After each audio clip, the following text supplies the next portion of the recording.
¿Qué tal, amigos de Respuesta Deportiva? Llegamos a León, Guanajuato, con Octavio Martínez, uno de los mejores jugadores de México de la época de los 70s, parte de los 80s y sobreviviste en los 90s, quiero entender, porque fuiste longevo. ¿Cómo estás? Muy bien, Alejandro, gusto en saludarte. Aquí es tu casa, Club Britannia de León, Guanajuato. Bueno, Octavio Martínez es una hechura, es sobrino de Tom Heder. Así es. Y él salió del Club Reforma. Correcto. Del Club Reforma, fundado en 1894, fue el primer club de tenis en México. Y bueno, Octavio salió de esas canchas de arcilla. Prácticamente tú te formaste en San Juan Totoltepec, donde está el cerro de Viva Cristo Rey. El Club Reforma, y si bien recuerdas también del lado paterno de mi familia, don Flavio G. Martínez, que fue director del torneo y árbitro general de lo que se llamaba Campeonato Panamericano en los años 40, finales de los 40, traían a jugadores que iban a contratar a Forest Hills, como Pancho Segura, Frank Parker, venía Manolo Santana, Artur Ashe. Eso fue después, eso fue mucho después, sí. Big Seisas. Exactamente, y ese campeonato que se llama Panamericano es lo que ahora es el Abierto Mexicano. Mi padre, Octavio Martínez, fue segunda pareja nacional en dobles junto con mi tío Flavio Martínez, que fue miembro del equipo Copa Davis también, finales de los años 40, entonces sí es una tradición que creo que llevo en la sangre, es un deporte precioso y pues seguimos en él todo lo que se pueda. Hablando del Panamericano, te voy a comentar una. Ozuna lo ganó en 1968. Fue la última vez que se hizo el Panamericano. Así es, sí. Y ese torneo me acuerdo que Joaquín Loyomayo le ganó en semifinales a Artur Ashe. Correcto, sí. Entonces ya llega Ozuna y le gana a Loyomayo. Entonces, bueno, son anécdotas de esos. Y bueno, si tu papá estuvo metido en ese rollo, imagínate, todavía ese torneo tuvo más currículum que el Abierto Mexicano en cuanto a buenos tenistas. Probablemente sí, pues tú estás mencionando, venía Manuel Santana, venía Juan Gisbert de España, venía Nicola Pietrangeli de Italia, llegó a venir Tony Roach y John Newcomb de Australia, Leiber llegó a venir también. Althea Gibson, que sí, fue la primera negra en ganar un Grand Slam. Eso ya es historia del tenis. Y bueno, pues Tavo, cuéntame del Abierto Juvenil Mexicano. El Abierto Juvenil Mexicano es un torneo que resurge desde hace 4 años en el Centro Deportivo Chapultepec, viene la 4ª edición, y ese era el Internacional de México antes de la Copa Casablanca, y tú llegaste a semifinales y jugaste ahí, eras el compañero de Raúl Ramírez.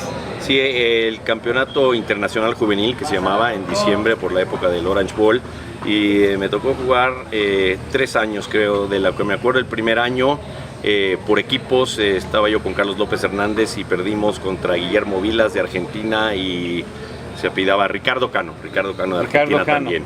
Ese año no jugó Ramírez, estaba jugando Jorge Ramírez, el otro Jorge Berman, era en un equipo, creo que estaba Emilio Montaño con alguien más. Segundo año llegué a ganarle en la primera a Kjell Johansson de Suecia, que era uno de los mejores juveniles del mundo. Gané alguna otra vuelta y perdí en semifinales con Jean-François Pujol de Francia. En la otra semifinal, Jean Lovera le ganó a Jorge Ramírez y Lovera ganó el torneo. Y el tercer año, creo que fue 71, por equipos con Raúl Ramírez, le ganamos a España en la final. En ese tiempo venía José Higueras y otro jugador que se apellidaba Herrera. Y en el campeonato individual, en semifinales, yo perdí con Tennis Svensson de Suecia y Raúl Ramírez ganó ese campeonato a Svensson en la final. Tú te enfrentaste como infantil y juvenil a Raúl Ramírez, ¿no? Así es. Creo que le ganaste. Fue el primer año que venía a competir Raúl Ramírez en el campeonato nacional. Fue en el 69, 16 años y menores. Un dato curioso porque le gané a Ramírez en semifinal y en la final fue la primera vez que pude yo ganarle a Emilio Montaño. Fue mi primer nacional porque Montaño siempre me ganaba en 10, 12, 14. Entonces en 16 fue el primer nacional que logré ganar, en semifinales a Ramírez y en la final a Emilio Montaño. ¿Cuántas personas se pueden decir que le ganaron a Raúl Ramírez? No, perdón. Digo, en esa época eran iguales, vamos. ¿Tú qué ibas a respetar a Raúl Ramírez? A final de cuentas, tú eras del centro del país, él era un provinciano que venía de Ensenada. Y bueno, normalmente los tenistas del centro en esa época dominaron. Y tan es así que le ganaste la final. Pero Raúl aprovechó lo que es la estructura del sur de California para desarrollar. Tú eras un jugador de toque, que manejaba bien la pelota y que se adaptaba a la raqueta de madera con cuerda de tripa de gato. Así es, sí. Y era una raqueta en la que no se le podía pegar duro, era de toque. Correcto, sí. Sí, en otros tiempos, bueno, como dices también, Raúl desarrolló muy rápido. Después de eso, creo que en ese mismo año o al año siguiente me ganó 3 torneos seguidos. Uno fue una eliminatoria para equipo de Copa Davis, otra fue en el Campeonato Nacional, el Abierto Mexicano, y después me ganó una semifinal en San Luis Potosí, en lo que era el torneo antes de que fuera Challenger. Pero sí se jugaban con raqueta Jack Kramer, Wilson, de madera, con cuerda tipo de gato, creo que era Víctor Imperial. Y era mucho toque, mucha colocación, era tratar de descifrar el juego del contrario como un juego de ajedrez y tratar de explotar las debilidades del contrario y sí, usar mucho la cabeza y usar varios recursos. Así en Guadalajara me recordó un chavito a ti que se llama Alan Camp, que es perverso para jugar, porque tú eras perverso, maquiavélico, una para allá, otra para acá, lo tocabas. Y ese Alan Camp acaba de ganar con 12 años el Nacional de 14. Y obviamente, bueno, todos los años surgen tenistas, pero surgen jugadores que son parecidos, ¿no? Tavo, ¿qué puedes decir ahora del resurgimiento del abierto juvenil mexicano? Ya vino el número 1 del mundo y no lo ganó, lo ganó un negro que se llama Mo, Michael Mo, pero es un torneo que revive la fuerza del tenis en México, Sí, es correcto, y la sede pues es preciosa esa sede. Es difícil jugar en altura, no se le da fácil a cualquiera, pero yo siento que muy buena decisión de que se resurge ese campeonato y que vengan jugadores buenos. El que tú mencionas, Mo, lo he visto en algunos torneos Challengers.